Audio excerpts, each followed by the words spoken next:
इस्लामाबाद से अरकान असम्बली की गिरफ्तारियां कम कर गई। PTI पख्तूनख्वा के अंदरूनी इख्तलाफात कम होने लगे।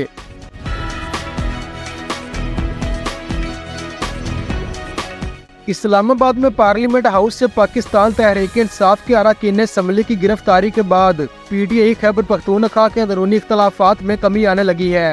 गिरफ्तारियों के बाद साबिक सूबाई वजीर शकील खान और जुनेद अकबर समेत नाराज रहनुमा भी वजीर आला अली अमीन गंडापुर के साथ एक पेज पर आ गए हैं। और बरतरफ वजीर शकील खान ने असम्बली इजलास में सरकारी हुक्काम मुखालिफ बयान भी दिया।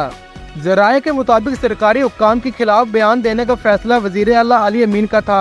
शकील खान ने असम्बली इजलास में सूबाई हुकूमत के खिलाफ खिताब करना था, लेकिन अरकान असम्बली की गिरफ्तारियों के बाद शकील खान ने सूबाई हुकूमत के खिलाफ बयान से गुरेज किया।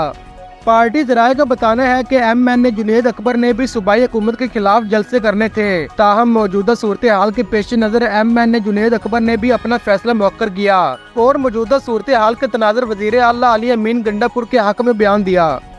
रुकन कौमी असम्बली जुनेद अकबर ने कहा कि PTI को मुसलसल निशाना बनाया जा रहा है और मौजूदा हालात में अली अमीन गंडापुर समेत पार्टी की क़यादत के साथ खड़े हैं। दूसरी जानब बरतरफ सूबाई वजीर शकील खान ने कहा है कि असम्बली में इस वक्त सूबाई हुकूमत के खिलाफ इज़हार ख्याल नहीं करूँगा और इस वक्त तमाम इख्तलाफात को बालाए ताक रखा जाएगा।